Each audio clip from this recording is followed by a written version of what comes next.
Good morning, students. Myself, Dr. Anil Gokru, Associate Professor of Mathematics, SPC Government College, Ajmer. कल हमने Laplace transform में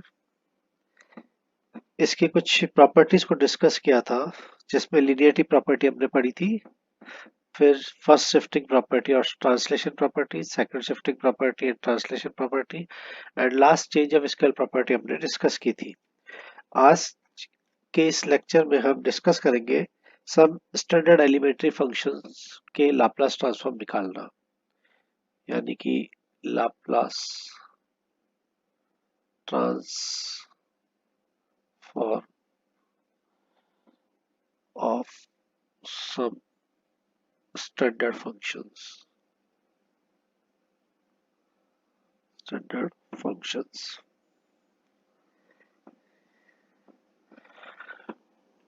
हम यहाँ पर सबसे पहले लाप्लास ट्रांसफॉर्म निकाल रहे हैं, लाप्लास ट्रांसफॉर्म ऑफ यूनिटी, यानी Laplace transform of one with parameter p। इसकी वैल्यू हमारे पास क्या होगी? तो बाय डेफिनेशन लाप्लास ट्रांसफॉर्म की definition e raise to the power minus infinity minus का px फंक्शन यहाँ पर 1 कर दो dx, this is equal to 0 to infinity e raise to the power minus px और dx। तो जब हम इस इंटीग्रल को सॉल्व करते हैं तो हमारे पास आती है value minus e raise to the power minus px with respect to p किया था इंटीग्रेट, x किया था तो p नीचे आ जाएगा और लिमिट इसकी 0 टू इन्फिनिटी। अब देखिए, मैंने पहले ही बताया था इसका जो कर्नल है वो 0 पे भी आपके पास फाइनाइट वैल्यू देगा और इनफाइनाइट पे भी फाइनाइट वैल्यू देगा। तो यहाँ पर जब मैं इनफाइनाइट इस पे लगा रहा हूँ तो यहाँ मेरे पास आ रही है इसकी वैल्यू 0। ठीक है, तो हम इसको इस टाइप से भी लिख सकते हैं कि जब x को हमने extending to infinity e raise to the power minus px this is equal to 0, और ये माइनस माइनस प्लस और यह 0 रखेंगे तो ये 1 और ये हो जाएगा p। इसका मतलब मेरे पास आया है, this implies Laplace transform of unity 1 this is equal to 1 upon p। अब इसकी कन्वर्जेंस कंडीशन भी होती है कि ये यहाँ पर अपॉन में p आ रहा है, तो ये इसके लिए हमारे पास क्या हो जाएगा, ये कन्वर्जेंस कन्वर्ज। और अगर कंडीशन ये हो जाए तो यहाँ पर ये क्या हो जाएगा, डाइवर्जेंट डाइवर्जेंट। तो इसके साथ ये एडिशन जो हम करते हैं कंडीशन, ये इसकी कन्वर्जेंस कंडीशन कहलाती है।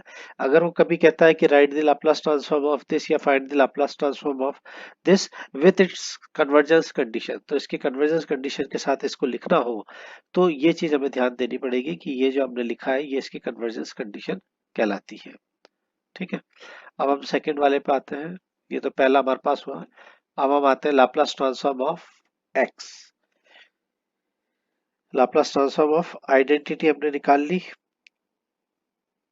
सॉरी यूनिटी निकाल ली। अब हम निकालते हैं हमारी आइडेंटिटी फंक्शन, यानी एफ ऑफ एक्स को हमने लिया है यहाँ एक्स, यानी Laplace transform of x with parameter P हमें यहाँ ज्ञात करना है। तो वही डेफिनेशन लगाई, 0 टू इन्फिनिटी लाप्लास की e raise to the power minus p x, यह फंक्शन हो गया x, ये dx। तो अब ये इंटीग्रल जो है ये हमारे पास क्या हो जाएगा, बाई पार्ट्स वाला हो जाएगा। तो इसको हम स्टार्ट करते हैं। ये minus e raise to the power minus p x, x as such है e raise to the power minus p x with minus का p, माइनस बाहर आ गया, ये तो हो गया 0 टू इन्फिनिटी, माइनस के साथ होगा तो minus minus plus 1 upon p बाहर आ जाएगा, और ये 0 to infinity e raise to the power minus का p x, 0 to infinity e raise to the power minus का पी एक्स और dx। ठीक है, अब यहाँ फर्स्ट में अगर हम लिमिट लगाए तो हमारे पास क्या हो जाएगा, एक के लिए तो 0 हो जाएगा और दूसरे के लिए क्या आ जाएगा, 0 पे इसकी वैल्यू हमारे पास आएगी p, नहीं, लेकिन x लगाएंगे ना तो x तो यहाँ 0 हो जाएगा और एक पे इन्फिनिटी हो जाएगा। तो यहाँ पर टोटल वैल्यू मेरे पास आ रही है इंटीग्रल की, ये जो लिमिट लगाएंगे इससे तो ये तो 0 हो जाएगा, और ये वाली जो चीज होगी ये 1/p तो ये है ही है। और यहाँ पर जैसे हम लगाएंगे, अभी हमने ऊपर पढ़ा था ना 1 के लिए, वो वैल्यू क्या थी 1/p। इसका मतलब ये हो गया, इसकी वैल्यू आ गई 1/p²। This implies Laplace transform of x जो हमने निकाला था, दिस इज 1/p²। इसका मतलब यहाँ इसकी फिर कन्वर्जेंस कंडीशन की बात करेंगे तो ये सीधी की सीधी आ जाएगी जो प्रीवियस हमने निकाली थी। ठीक है, अब हमारे नेक्स्ट लाप्लास ट्रांसफॉर्म पे आते हैं। Find the Laplace transform of, हमने 1 निकाला था, x निकाला था, x की पावर n का निकालते हैं, या p पैरामीटर है ही हमारे पास। ठीक है, तो by definition of Laplace transform e raised to the power minus px is kernel, और फंक्शन है x raised to the power n और dx, x raised to the power n और dx, ये हमारे पास इसका फंक्शन है, x की power n और ये हो गया dx। ठीक, अब इसे बाई पार्ट्स करना है। ये n टाइम्स तक डिफरेंशिएट होगा और ये तो इन्फिनिटी टाइम्स तक चलाता जाएगा। e raised to the power minus p x का डिफरेंशियल करो, इंटीग्रल करो, आपके पास e raised to the power minus p x रहता जाएगा। तो हम यहाँ पर इसको बाई पार्ट से करते हैं। तो पहला वाला अगर मैं स्टार्ट करता हूँ तो वो तो जो अभी जस्ट हमने इससे पहले वाले में किया था, माइनस का 1/p, और आएगा यहाँ x raise to the power n, वहाँ x था तो e raise to the power minus p x with limit 0 to infinity, और यह minus minus plus 1/p 0 to infinity, और यहाँ पर हो जाएगा n e raise to the power minus p x और x raise to the power n minus 1 dx। By parts कर दिया।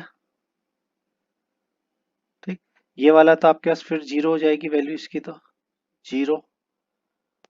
ठीक, प्लस इसकी वैल्यू 0 कैसे होगी, ये आप उसको चाहो तो पूरा डिस्कस कर लेते हैं अपन। देखिए यहाँ पर जो वैल्यू आपके पास आएगी, limit x tending to infinity, minus का 1/p तो बाहर आ जाएगा, x raise to the power n e raise to the power px, ये लिख सकता हूँ ना इस वाली पूरी टर्म को, इस वाली पूरी टर्म को मैंने ये लिखा है। इसका मतलब ये एल हॉस्पिटल हो गया, यहाँ पर x टेंडिंग टू इंफिनिटी यानी infinity upon e raise to the power infinity है, तो इंफिनिटी बाई इंफिनिटी वाला हो गया, तो यहाँ पर तो फैक्टोरियल एन आ जाएगा और ये पी की पावर एन आ जाएगा, इसको इंटीग्रल करे हुए, और यहाँ limit x tending to infinity, और ये आ जाएगा 1/e raise to the power minus p x.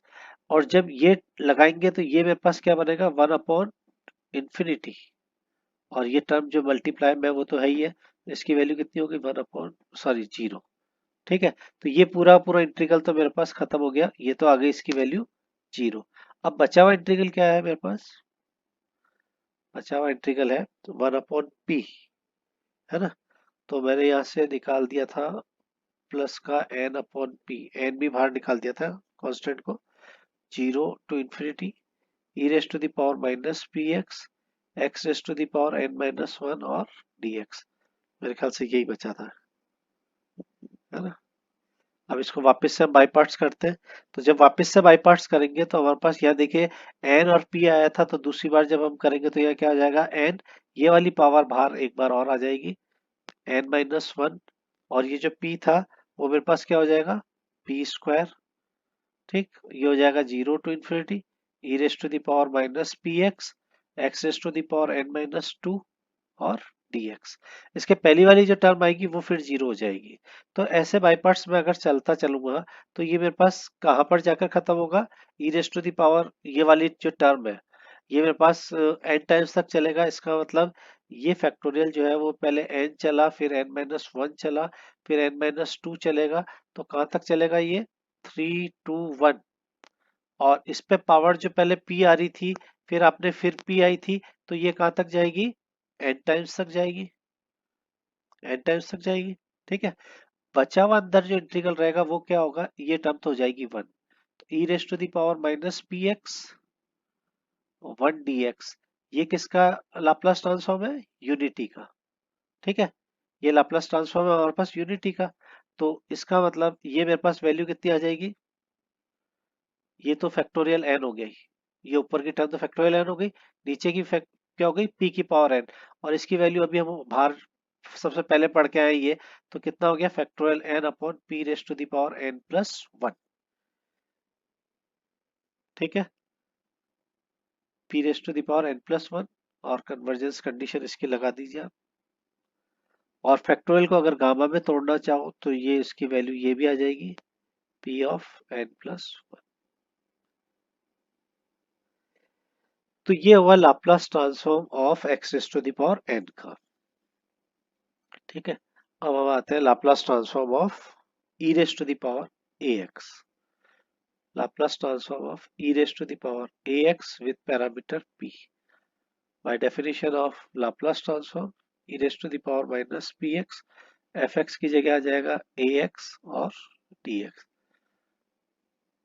Zero to infinity e raise to the power minus p minus a x और डी एक्स। ये लिख सकते हैं इसको।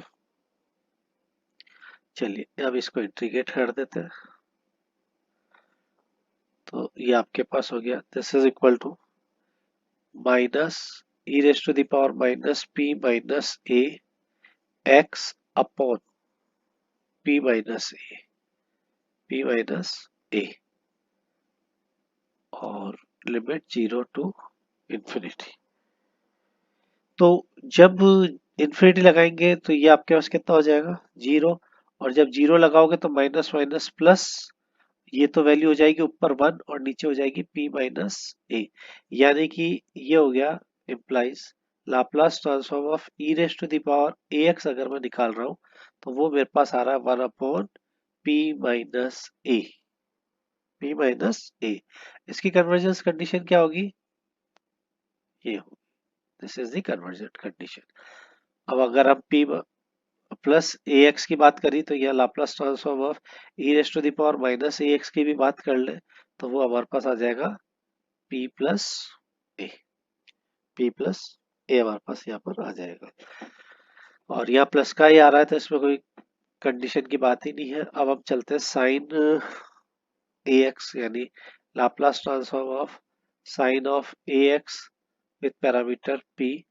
लाप्लास ट्रांसफॉर्म को कर्ली ब्रैकेट में लिख रहे हैं, zero to infinity e raise to the power minus p x Laplace का कर्नल, और फंक्शन हमारे को दे रखा है साइन ऑफ ए एक्स और डी एक्स।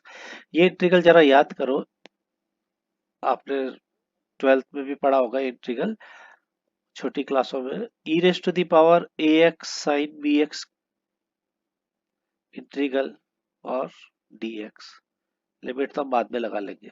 ये एक बड़ा स्टैंडर्ड इंटीग्रल है, तो ये इस टाइप से लिखा जाता है, this is equal to e raise to the power minus p x, और ये हो जाएगा माइनस का p साइन ए एक्स। मैं इसको लिख रहा हूँ, ये तो मैंने स्टैंडर्ड इंटीग्रल आपको बताया, sign a x minus A minus का ए cos a x.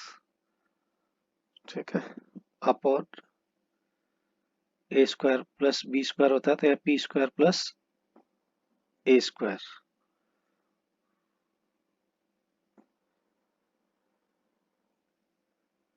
P square plus a square, sign ए है ना ये, इससे कंफ्यूज मत करो, ये रहा हाँ? और इसकी लिमिट हो जाएगी जीरो टू इंफिनिटी, ये इंटीग्रल बनेगा। तो अब हम इस पे इंटीग्रल लगाते हैं, तो यहाँ पर जैसे इन्फिनिटी लगाओगे तो ये पहली टर्म तो हो जाएगी जीरो, दूसरी पे ये बनाएगा वन विथ माइनस साइन। तो अब ये जो भी आपके पास है साइन जीरो पे जीरो हो जाएगा, तो ये माइनस माइनस प्लस हो जाएगा, ये हो जाएगा ए कॉस जीरो इज वन, और नीचे हो जाएगा P square plus a square. ठीक, इसकी कन्वर्जेंस कंडीशन हो जाएगी। तो यहाँ पर हमारे पास आ गया लाप्लास ट्रांसफॉर्म। आप छोटी क्लास सेकेंड ईयर में पढ़ के आए हो इसलिए इसको ज्यादा नहीं बता रहा हूँ मैं, इसके डायरेक्ट फॉर्मूले भी याद रखना है आपको, क्योंकि जब इसकी एप्लीकेशन पढ़ोगे तो वहां पर आपको डायरेक्ट इनके फॉर्मूले ही यूज करना है। सिमिलरली हम कॉस के लिए भी निकाल सकते हैं, Laplace transform of cos a x b. तो जो अभी फॉर्मूला मैंने लिखा था ना, तो यहाँ पर 0 to ∞ e raise to the power minus p x cos a x और डी एक्स, वही फॉर्मूला अगर मैं यहाँ लिखता हूँ तो कॉस वाले में क्या चेंज हो जाता है, ई रेस टू द पावर ये तो सेम रहता ही रहता है ना, और नीचे भी P square plus a square same रहता है। यहाँ पर जो बदलाव आता है वो आता है माइनस पी के साथ वहाँ साइन था तो यहाँ आ जाएगा cos of a x with plus का ए साइन ए एक्स, इतना सा फर्क आएगा, और ये लिमिट लग जाएगी 0 to ∞। अब ये इन्फिनिटी पे तो फिर से 0 हो जाएगी टर्म, और अब जो आपके पास है कॉस 0 पे, तो यहाँ पर आपके पास आएगी माइनस, तो माइनस माइनस फिर से प्लस पी, और ये हो जाएगा P square plus a square, और साइन 0 पे 0 हो जाएगा तो ये आपके पास माइनस के साथ 0 आ जाएगा। तो कुल मिला के आपके पास आएगा p upon p square plus a square, और जहाँ पर पी के लिए वापस से आप कंडीशन लिख सकते हो, ये आपके पास हो गया Laplace transform of cos ax, Laplace transform of cos of ax, this is equal to p upon p square plus a square with convergence condition. ठीक है, तो साइन में हमारे पास क्या हुआ था, a upon p square plus a square हुआ था, और यहाँ पर हमारे पास cos में हो गया p अपॉन ए स्क्वायर प्लस पी स्क्वायर। इसी तरीके से हम लाप्लास ट्रांसफॉर्म हाइपरबोलिक साइन के भी निकाल सकते हैं, हाइपरबोलिक कॉस के भी निकाल सकते हैं। तो Laplace transform of sine hyperbolic a x with parameter p, this is equal to 0 to ∞ e raise to the power minus p x sine hyperbolic a x और डी एक्स। अब मेरे को इसका इंटीग्रल तो हाइपरबोलिक के साथ तो पता नहीं है, तो मैं हाइपरबोलिक को क्या करता हूँ, जो मैंने e raise to the power a x के साथ खोला था इसको इंटीग्रल को, वैसे मैं इसको कर लेता हूँ।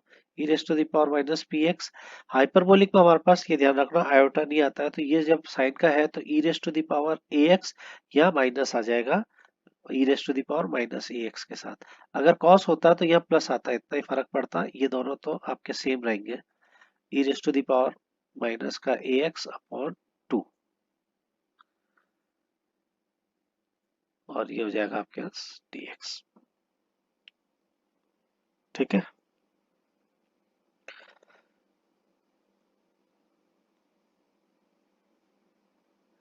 अब इसको आप सॉल्व कर सकते हैं, अलग अलग मैं इसको सेपरेट कर देता हूँ। मैंने 1/2 मैंने बाहर ले लिया थ्रू आउट। पहला इंटीग्रल बन गया 0 to ∞ e raise to the power minus p x e raise to the power a x d x, अभी हम जस्ट पढ़ के आए ऊपर। सेकेंड इंटीग्रल बनेगा with minus sine e raise to the power minus p x e raise to the power minus a x d x. पहला integral तो मेरे को क्या देगा, ए है तो ये दे देगा मुझे 1 अपॉन पी माइनस ए माइनस पी प्लस ए। देखो, और जब मैं इसको पूरा सॉल्व करूंगा तो ये आ जाएगा पी और ये माइनस का माइनस का ट्वाइस ऑफ ए, और ये हो जाएगा P square plus a square, p square minus a square. तो ये मेरे पास आएगी वैल्यू, 2 से 2 तो कट जाएगा, a upon p square minus a square, p square minus a square. इसको क्रॉस मल्टीप्लाई कर लेना, ये a square minus b square का फॉर्मूला बन रहा है, a plus b a minus b. तो यहाँ पर मेरे पास आ गया Laplace transform of sine hyperbolic, sine का ही निकाला था हमने, sine hyperbolic a x is equal to a upon p square minus a square. अब यहाँ पर देखिए p जो है वो आपके पास मॉड में वैल्यू आएगी, मॉड ऑफ ए, ये इसकी कन्वर्जेंस कंडीशन है, क्योंकि P square equal minus a square आपके पास आ रहा है। सिमिलरली कॉस हाइपरबोलिक की भी निकाल सकते हैं, और इसी तरीके से हम आगे और भी वैल्यूज डिस्कस करेंगे हमारे नेक्स्ट लेक्चर में। कुछ और हमारे पास फंक्शन है, उनकी वैल्यू को हम अपने नेक्स्ट लेक्चर में डिस्कस करेंगे, और फिर उसके बाद जो हमने कल प्रॉपर्टीज पढ़ी थी, लीनियरिटी और शिफ्टिंग और सेकंड शिफ्टिंग और चेंज ऑफ स्केल प्रॉपर्टी, उस पे फिर हम इसको एग्जाम्पल्स को, इलस्ट्रेटिव एग्जाम्पल्स और प्रॉब्लम्स को डिस्कस करेंगे। Thank you.